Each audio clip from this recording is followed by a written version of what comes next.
You're in a war right now. Not one you can see. Not one that makes headlines. But a war that determines the quality of your life. And the battlefield? It's your mind. It's the voice that whispers, there's not enough, there's no time, you're falling behind. If they win, you lose. This is the invisible war. The silent conflict between scarcity and abundance. Scarcity tells you life is a pie. If someone else gets a slice, there's less left for you. Abundance tells you, the more you bake, the more there is to share. And most people? They're stuck in survival mode. Checking their bank accounts with anxiety. Comparing their lives to others online. Measuring their worth by numbers, likes, dollars, titles. Always chasing, always doubting, always afraid. They don't know the enemy is their mindset.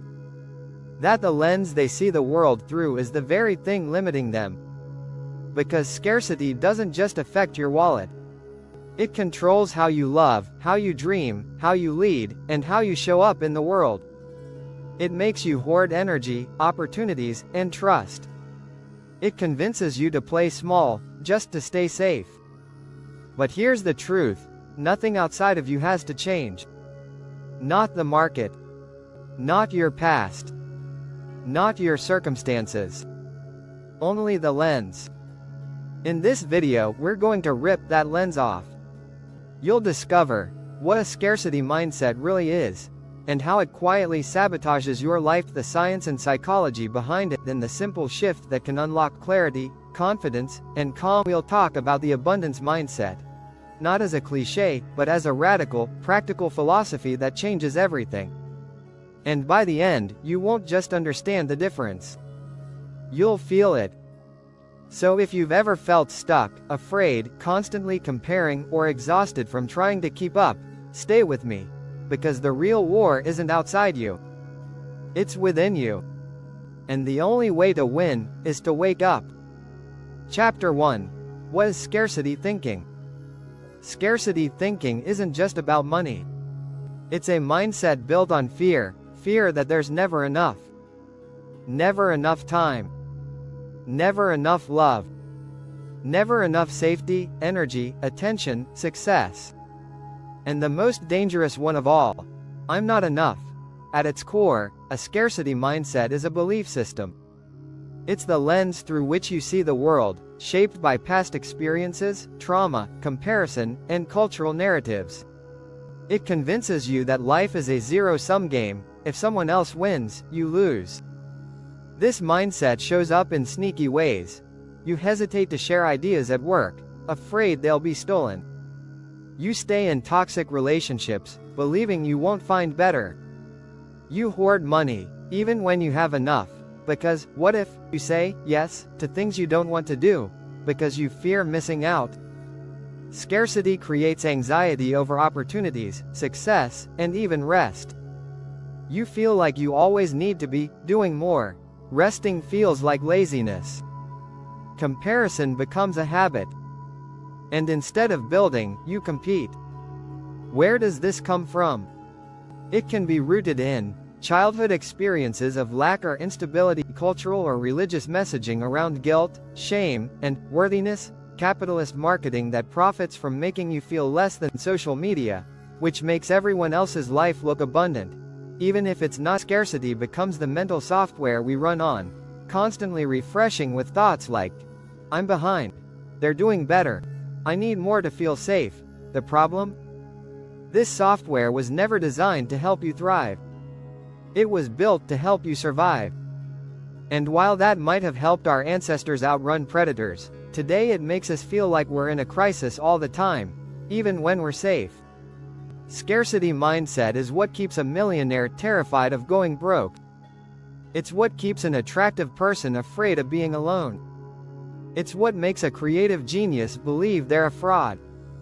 Scarcity doesn't care about logic. It feeds off fear. And until you name it, you can't change it. Chapter 2. The cost of scarcity. Scarcity thinking doesn't just stay in your head. It leaks into every area of life. Fire emotionally, you constantly feel pressure. You may struggle with anxiety or burnout because your brain is always in not enough mode. You never feel rested, even when you are. Joy becomes something you'll earn later, but never now. Brain cognitively scarcity shrinks your mental capacity. According to research by Sendhil Mullynathan and Eldar Shafir, people in a scarcity mindset literally lose IQ points temporarily because their brain is overwhelmed by fear and problem solving. You're not dumb, you're distracted by survival. Briefcase career people with scarcity thinking often avoid risks, even smart ones. They may underprice their work, overwork to prove themselves, or stay small out of fear of failing in public. Flying money finances. Ironically, scarcity thinking leads to more financial instability. You may hoard money but never invest it. You may fear money so much that you never learn how it works. Or worse, you self-sabotage the moment you start to succeed. Red heart relationships. You may settle for less, believing no one better will come. You may cling or control out of fear of abandonment. Or you might keep people at a distance because intimacy feels unsafe. Globe impact. When you're trapped in scarcity, your world becomes very small. Everything becomes a transaction. Everything is urgent. There's no room for dreaming, for creativity, for giving freely. You become protective, reactive, and exhausted. But perhaps the biggest cost? You stop trusting yourself. Scarcity whispers, you're one mistake away from losing it all, and that thought keeps you stuck. Playing it safe. Never fully expressing who you are. So you live a life of almosts. Almost happy. Almost free. Almost successful. Almost you. But what if all of that came not from your reality, but from your mindset? What if scarcity was the invisible prison you didn't even realize you were in? The good news? There's a key. And it's called abundance. Chapter 3. What is abundance thinking? Abundance thinking isn't about blind optimism or pretending everything's fine. It's about trusting that you are enough, and there's enough. It's a shift in focus, from competition to collaboration, from fear to faith, from lack to creativity. An abundance mindset believes there are unlimited opportunities for growth and success you can give without losing. Someone else's win doesn't mean you're lost. The world expands when you do. Imagine walking into a room thinking, I belong here. I have something to give. There's room for everyone. That's abundance. It's the confidence to share your ideas. The freedom to say no without guilt. The trust to rest without fear you're falling behind. Abundance thinkers don't wait for everything to be perfect, they act like it's already possible. They take care of their mental and physical health because they believe they're worth it. They invest in themselves because they trust the return. They help others succeed because they know it lifts everyone. Abundance is not just a mindset, it's a vibration. It affects how you talk, how you move, how you relate. And it's not about how much you have. Some of the richest people think with scarcity. And some of the poorest live in abundance. Abundance is the belief that life is not a race, it's a dance. And the music never runs out. Chapter 4. The scarcity traps we fall into. Even with good intentions, we all fall into scarcity traps. Why? Because they're baked into our society. Light bulb 1. Comparison culture. Instagram, LinkedIn, TikTok. Every scroll reminds you who's younger, richer, better looking, more ahead. This fuels the lie that life is a ladder, and you're always lower on it. Brain 2. Survival programming. Many of us grew up watching our parents struggle. Even if we now have more, we inherited their fears. Save everything. Don't trust anyone. Work hard, don't complain. This passed down trauma can keep us afraid even when we're safe. Receipt 3.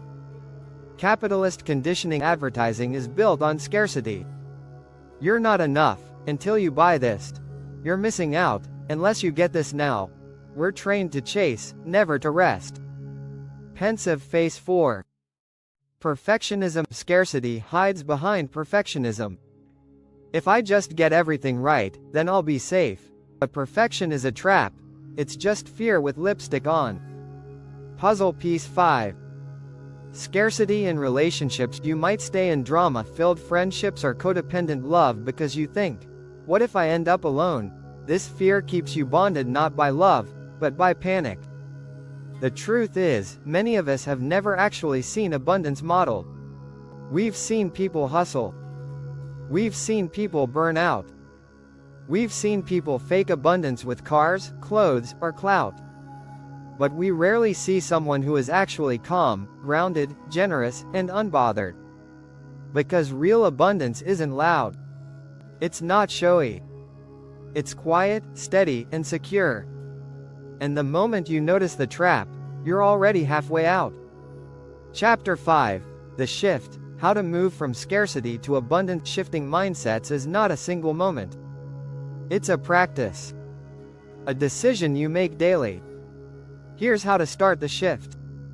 1. Awareness. Name your scarcity thoughts. Don't judge, just notice. I'll never catch up. I need more to feel safe. What if it all disappears? Awareness breaks the autopilot. 2. Reframe. Replace old scripts. From, there's not enough time, to, I choose what matters most. From, I'm not ready, to, every expert once started unready. From, I can't afford that, to, how can I create the means for that? Language rewires belief. 3. Gratitude practice. Gratitude shifts you from lack to fullness. Every morning, list 3 things you already have. This builds mental wealth. 4. Give generously. Give your attention. Compliments. Support. When you give, your mind learns, I have more than enough. Start small, comment something kind. Tip a little extra. It's not about money, it's about belief. 5. Visualize abundance. Close your eyes. Imagine the version of you who feels abundant. How do they walk? Speak? Work? Rest? Step into them, daily. 6. Surround yourself intentionally. Be around people who embody abundance. Not people who talk big, but people who live deep. People who celebrate your wins. People who rest without guilt. People who help without keeping score. 7. Unplug often. Silence the noise. Step away from constant input. Create space to hear your own intuition, your own truth.